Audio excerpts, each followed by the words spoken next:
मुझे खुशी है कि आप सब ठीक हैं। आज मैं आपके लिए एक डरावनी कहानी लेकर आया हूँ। यदि आप मेरे चैनल पर नए हैं तो कृपया चैनल को सब्सक्राइब करें और बेल आइकन को दबाएं ताकि आपको नई कहानियों की जानकारी समय पर मिल सके। पहाड़ों की छाया में बसा था गांव शांतवन। नाम के उल्टा गांव में पिछले कुछ हफ्तों से दहशत का साया था। अचानक से ग्रामीण लापता होने लगे। सबसे भयानक बात ये थी कि लापता होने से पहले हर किसी को एक खौफनाक सपना आता था, एक घने जंगल और उसके बीचों बीच जलता हुआ रहस्यमय दीपक। अफवाहों का बाजार गर्म था। कुछ का कहना था कि जंगल में कोई भूत रहता है, कुछ मानते थे कि ये किसी की साजिश है। इसी उलझन में गांव में दाखिल हुए विवान और मीरा, दो युवा आर्कियोलॉजिस्ट। उन्हें पता चला था कि शांतवन के जंगल में एक प्राचीन मंदिर के अवशेष हैं। उसी मंदिर की खोज में वो निकल पड़े। जंगल घना था, पेड़ों की काली छायाएं हर तरफ फैली थीं। जैसे जैसे वो मंदिर के करीब जाते, सपने जैसा ही माहौल बनता गया। अचानक मीरा चीखी। वहीं जमीन पर एक टूटा हुआ दीपक पड़ा था, बिल्कुल वैसा ही जैसा सपने में दिखता था। पता नहीं कैसे शाम ढल चुकी थी। घबराहट के मारे वो एक पेड़ के नीचे शरण लेने लगे। तभी अंधेरे से एक भयानक हंसी गूंजी। वो हंसी दूर ना हुई बल्कि उनके चारों तरफ गूंजने लगी। अचानक आग का एक गोला उनके सामने प्रकट हुआ। उसके अंदर एक धुंधली सी आकृति दिखाई दे रही थी। डर के मारे विवान बेहोश हो गए। जब उन्हें होश आया तो मीरा गायब थी। सिर्फ जमीन पर खून का एक धब्बा था।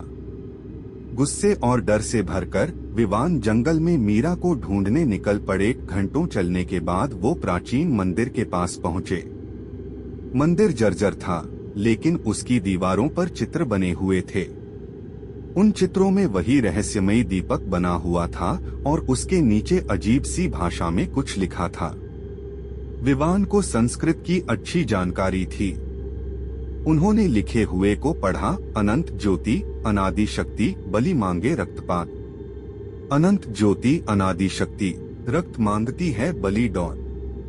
अब उन्हें समझ में आया, ये कोई भूत नहीं बल्कि कोई पंथ था जो जंगल में छिपकर इस मंदिर में रहस्यमय अनुष्ठान करता था। उन्होंने मीरा को बचाने के लिए मंदिर के अंदर जाने का फैसला किया। अंदर का नजारा खौफनाक था। दीवारों पर खून के छींटे थे और बीचों बीच एक वेदी बनी हुई थी जिस पर मीरा बेहोश पड़ी थी। तभी अंधेरे से आकृतियां निकली। उनके हाथों में खंजर थे। विवान समझ गए थे कि अब लड़ाई ही एक रास्ता है। विवान ने पुराने मंदिर की एक टूटी मूर्ति को उठाकर उन पंथिक आकृतियों की तरफ फेंका। वे बचने के लिए किनारे हुए, जिससे विवान को मीरा के पास पहुंचने का मौका मिल गया।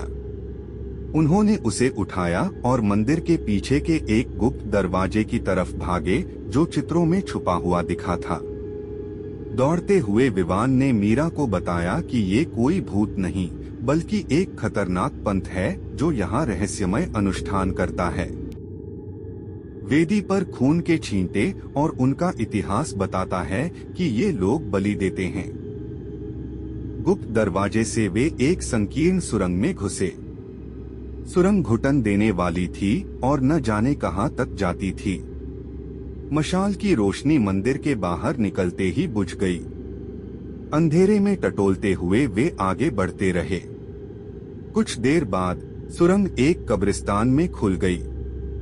हर तरफ कब्रें थीं और उन पर अजीब निशान बने हुए थे। सन्नाटे को चीरती हुई एक भेड़िए की चीख सुनाई दी। अचानक पीछे से किसी ने विवान को पकड़ लिया। वह चीखा और घुमा। सामने वही खंजर लिए हुए पंथिक खड़े थे। आगे भी आकृतियां दिखाई दे रही थीं। विवान और मीरा फंस चुके थे, मगर हार मानने को तैयार नहीं थे।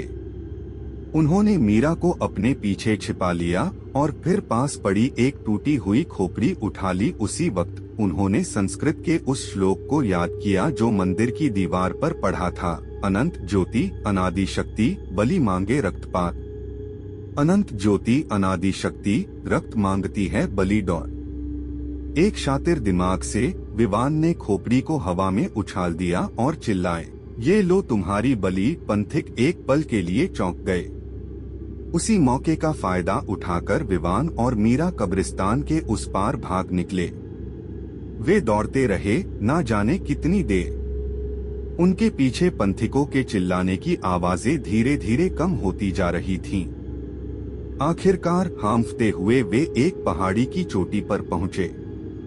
वहां से गांव की रोशनी दूर जगमगा रही थी। गांव पहुंचकर उन्होंने पूरी घटना की जानकारी ग्रामीणों और पुलिस को दी। पुलिस ने जंगल में छापा मारा, लेकिन उन्हें वहां कुछ नहीं मिला। मंदिर भी गायब हो चुका था। जमीन पर सिर्फ खंडहर ही बचे थे। सालों बीत गए। शांतवन गांव अब जंगल के रहस्य को सुलझाने वाले वीरों की कहानियों को याद करता था। जंगल शांत था, ग्रामीण प्रकृति के साथ सद्भाव में रहते थे, परंतु अज्ञात में एक नया खतरा पनप रहा था। एक रात गांव के बाहरी इलाके में रहने वाले एक बूढ़े किसान की झोपड़ी से चीखें सुनाई दी। सुबह ग्रामीणों को झोपड़ी खाली मिली और किसान गायब। कुछ दिनों बाद गांव के किनारे एक जवान चरवाहे का शव मिला। उसका चेहरा सफेद पड़ा हुआ था और गर्दन पर 2 छोटे छोटे जख्म के निशान थे। अफवाहों का बाजार गर्म हो गया। कुछ का कहना था कि जंगल का पिशाच वापस आ गया है, तो कुछ का मानना था कि कोई जंगली जानवर का काम है। लेकिन विवान, जो अब एक प्रसिद्ध आर्कियोलॉजिस्ट बन चुका था, इन कहानियों को सुनकर चौकन्ना हो गया। उसे उन खंजरों और जंगल में देखी गई रहस्यमयी आकृतियों की याद आ गई। वह शांतवन गांव पहुंचा और ग्रामीणों से सारी घटनाओं की जानकारी ली। उसे उन जख्मों के निशानों के बारे में पता चला और गांव के बुजुर्गों से उसने जाना कि सालों पहले भी ऐसे ही हमले हुए थे, जिनके पीछे कोई वजह नहीं मिली। कुछ समय बाद विवान और मीरा को पता चला कि जंगल में कभी एक तांत्रिकों का समूह रहता था। उन्हें ग्रामीणों द्वारा भगा दिया गया था। लेकिन क्या वाकई वे चले गए थे या फिर वे अब भी कहीं छिपकर रह रहे थे? ये सवाल विवान और मीरा के ज़हन में कहीं न कहीं बना हुआ था। पुलिस जांच जारी रही, लेकिन मंदिर और पंथ का रहस्य अनसुलझा ही रह गया। शांतवन गांव में कभी कभी अभी भी रात में अजीब सी आहटें सुनाई देती हैं, जो ग्रामीणों को उस खौफनाक रात की याद दिला देती हैं।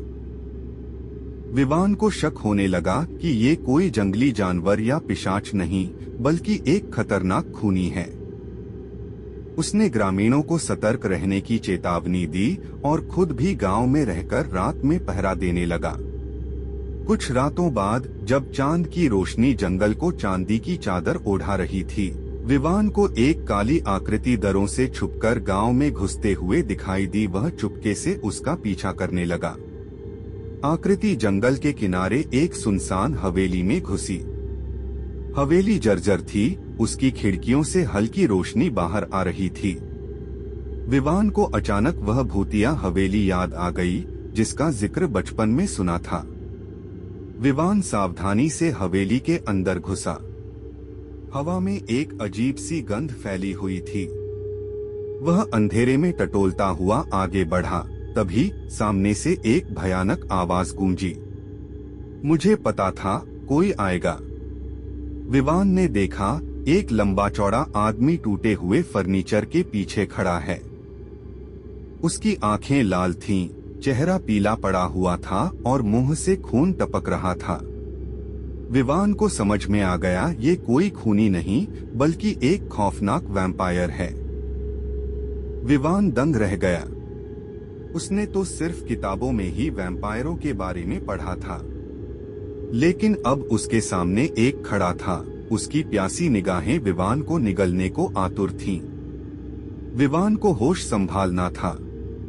वह पीछे हटने लगा, लेकिन अचानक उसका पैर एक टूटी हुई मेज से टकराया और आवाज हो गई। वैम्पायर दहाड़ते हुए उसकी तरफ झपटा। विवान के पास बचने का कोई रास्ता नहीं था। उसने अचानक अपने बैग से टॉर्च निकाली और सीधे वैम्पायर की आंखों में रोशनी डाली। वैम्पायर चीख उठा और पीछे हट गया।